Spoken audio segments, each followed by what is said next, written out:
Hello everyone, welcome to my channel maths vibe. आज हम discuss करेंगे रियल एनालिसिस का पार्ट सी का क्वेश्चन है 704062। क्वेश्चन आईडी है।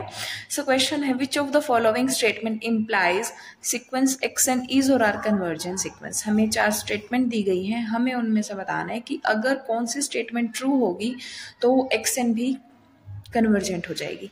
फर्स्ट ऑप्शन है the subsequence x2n plus 1 and x3n are convergent and convergence to same limit. बोला कि ये 3 जो सबसिक्वेंसेस हैं ये कन्वर्जेंट हैं और सेम लिमिट को कन्वर्ज कर रही हैं, तो क्या ये स्टेटमेंट इम्प्लाई करती है कि सीक्वेंस xn हमारी कन्वर्जेंट होगी। एक रिजल्ट होता है कि अगर किसी भी सीक्वेंस की कॉम्प्लीमेंट्री सबसिक्वेंस कन्वर्जेंट हों और सेम लिमिट को कन्वर्ज करें तो सीक्वेंस xn भी हमारी कन्वर्जेंट होती है। x2n और x2n प्लस 1 ये दोनों हमारी कॉम्प्लीमेंट्री सीक्वेंसेस हैं और दोनों कन्वर्जेंट हैं और सेम लिमिट को कन्वर्ज कर रही हैं, तो कंफर्म है कि सीक्वेंस xn भी हमारी कन्वर्जेंट होगी। फर्स्ट स्टेटमेंट हमारी करेक्ट। सेकेंड कहती है कि sequence x2n plus 1 and x3n these subsequences are convergent. इसने बोला कि ये सिर्फ कन्वर्ज कर रही हैं, सेम लिमिट को कर रही हैं, डिफरेंट लिमिट को कर रही है, हमें अभी कुछ नहीं पता। हम कंसीडर कर लेते हैं कि जो x2n सबसिक्वेंसेस है वो L1 को अप्रोच कर रही है, x2n प्लस 1 सबसिक्वेंस है वो L2 को अप्रोच कर रही है, और जो सबसिक्वेंस x3n है वो हमारी L3 को अप्रोच कर रही है। अब हम क्या कंसीडर करें कि हम कंसीडर कर लेते हैं x6n ये सब सीक्वेंस हमने कंसीडर की इज सब sequence of x2n and x3n। ये जो दो सब सीक्वेंसेस हैं इनकी एक सब सीक्वेंस x6n एग्जिस्ट कर रही है जो दोनों की सब सीक्वेंस है। अब जब दोनों ये कन्वर्जेंट हैं तो इसकी सब सीक्वेंस भी कन्वर्जेंट होगी। अब ये कन्वर्जेंट है x6n x2n की सब सीक्वेंस है, तो जो x6n है उसी पॉइंट पे कन्वर्ज करेगी जहां x2n कन्वर्ज कर रहा है। x2n हमारी L1 को कन्वर्ज कर रही है। सेकंड x6n x3n की भी सब सीक्वेंस है, तो जहां x3n कन्वर्ज करेगा वही हमारी x6n कन्वर्ज करेगी। x3n कन्वर्ज कर रहा है L3 पे। यहाँ से हमें पता चला, अब कन्वर्ज तो वो एक यूनिक पॉइंट पे करेगी, तो यहाँ से पता चला कि जो L1 और L3 हैं वो दोनों ही हमारे इक्वल है। x2n और x3n जो सब सीक्वेंस है वो दोनों सेम पॉइंट को अप्रोच कर रही हैं, सेम इनकी लिमिट है। सेकंड हम कंसीडर कर लेते हैं कि x6n प्लस 3 इज सब sequence of x2n plus 1 and x3n। अब जो ये सब सीक्वेंस है ये इसकी भी सब सीक्वेंस है, इसकी भी सब सीक्वेंस है, सेम केस।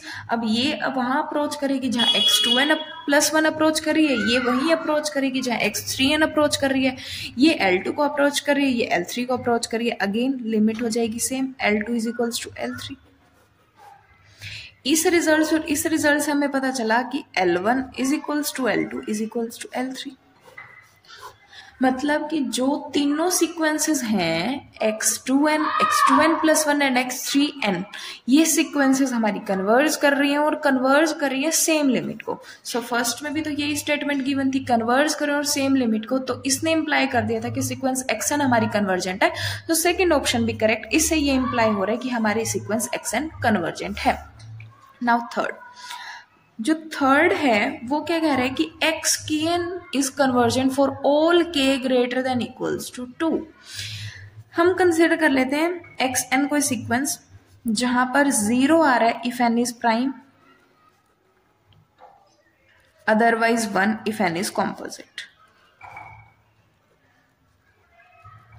ठीक है, xn हमारी इस तरीके से डिफाइंड है, if n is prime then 0 and 1 if n is composite. अब हम क्या करें, ये हमारी कन्वर्जेंट नहीं है, is not convergent. So xkn हम तैयार करें एक सबसीक्वेंस। xkn क्या होगी, xkn किस तरीके से होगी हमारी ये हो जाएगी x3n x4n and so on, इस तरीके से डिफाइन होगी।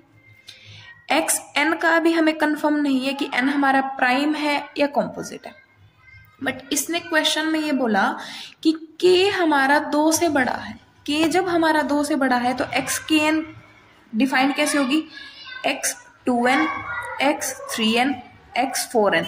यही सब सीक्वेंसेस बोल रहे हैं ना कि के हमारा 2 से बड़ा होना चाहिए, 2 या 2 से बड़ा। 2n जो नंबर है वो हमारा कभी प्राइम नहीं होगा, हमेशा कॉम्पोजिट आएगा, तो यहाँ पर 1। एक्स 3n, 3 हमेशा डिवाइड करेगा तो ये कभी भी प्राइम नहीं होगा, अगेन 1 1। तो ये जो भी सबसीक्वेंसेस बनेंगी ना वो हमारी इस तरीके से बनेगी। ये कहाँ अप्रोच कर रहा है, 1 को अप्रोच कर रहा है, ये कन्वर्जेंट आ गई।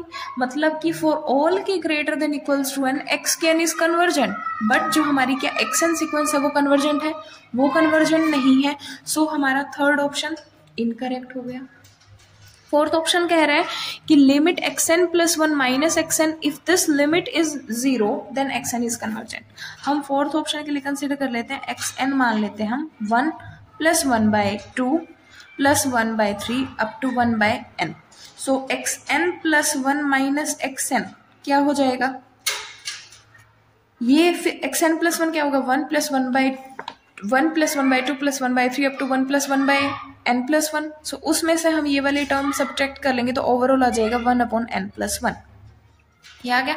अगर हम इसकी लिमिट अप्रोच करवाएं तो ये लिमिट कहाँ अप्रोच की, 0 पे। According to the option D this limit approaches to 0 but this sequence is not convergent. ठीक है, ये हमारी डाइवर्जेंट सीक्वेंस है। सो फोर्थ ऑप्शन भी इनकरेक्ट हो गया, क्योंकि फोर्थ ऑप्शन जो हमने एग्जाम्पल कंसीडर किया उसमें लिमिट तो हमारी 0 को अप्रोच कर गई बट एक्सन हमारी अभी भी कन्वर्जेंट नहीं है। सो फोर्थ ऑप्शन भी इनकरेक्ट हो गया। हमारे करेक्ट ऑप्शन है first and second. Thank you.